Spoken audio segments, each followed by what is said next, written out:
salvageables too, as well.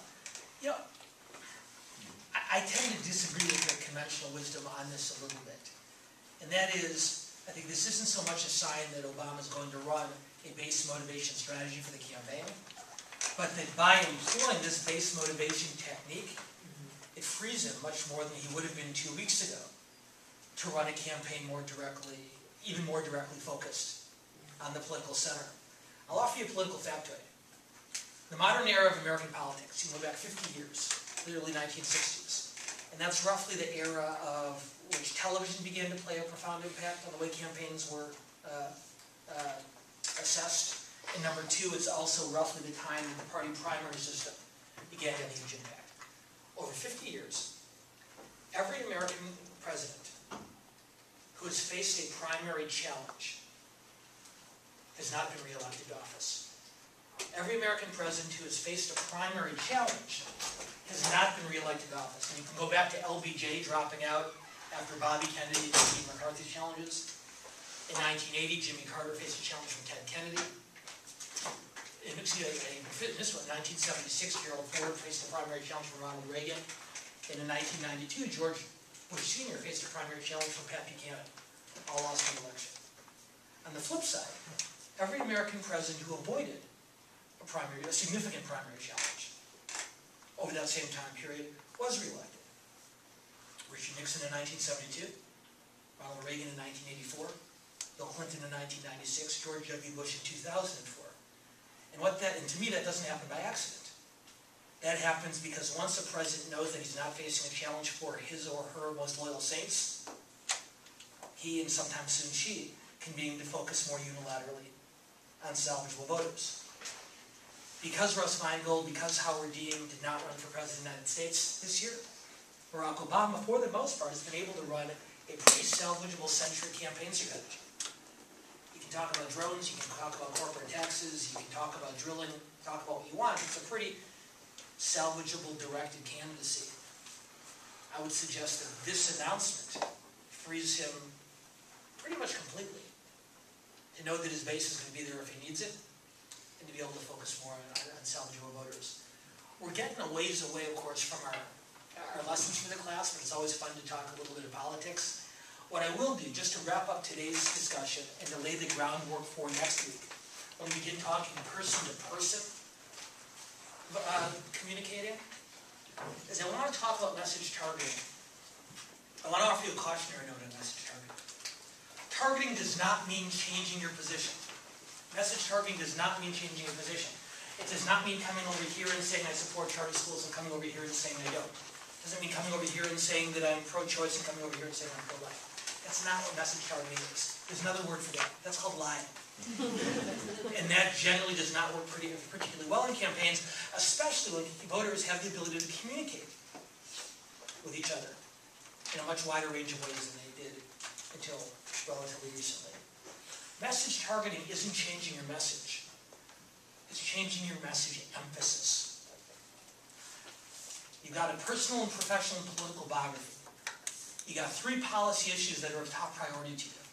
So when you talk to a particular voter or voter group, a particular demographic or geographic voter group, you think, what in that inventory of mine, what in my personal, professional, political biography, which of these 3 issues is going to be most likely to help me establish a connection with this particular voter or voter group?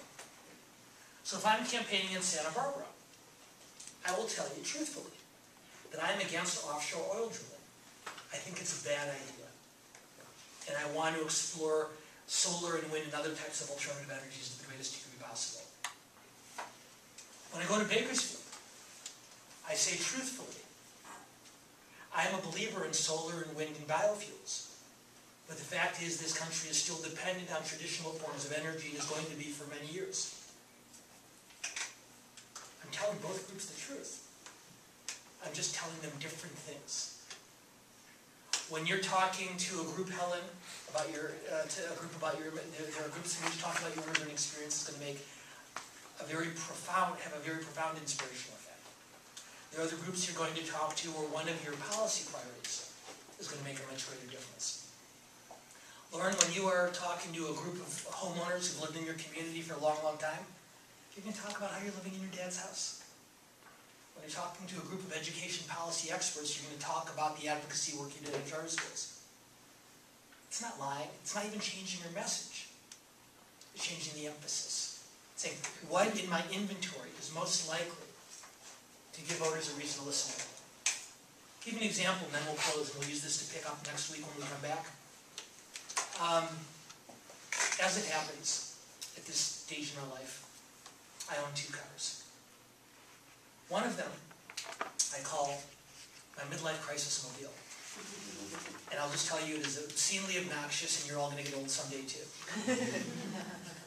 The other car, as it happens, is a Prius. And invariably, I'm asked the question, Schnur, why do you have a Prius?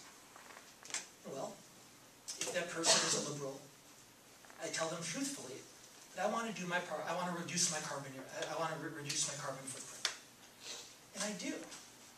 Through all sorts of things that I do in my home and in my life, I try to reduce my carbon footprint. If that person is a moderate, I tell them I have a Prius because I want to do my part to reduce the United States' dependence on unstable foreign sources of oil. And that's true. I worry about Iran. I worry about the Strait of Hormuz. I worry about Chavez. I think this has not only energy and economic consequences, but national security consequences too. And I know I'm not making a huge difference, but I'm doing my part. So if the person's a liberal, I tell them I want to reduce my carbon footprint. If the person's a moderate, I tell them it's because I worry about the U.S. is dependent on unstable foreign sources of oil. And if the person's a conservative, I tell them it's because, well, I like to drive by myself in the carpool lane because I'm right around the road. all three of those things are true. I do try to be environmentally conscious. I do worry about the geopolitics of energy policy.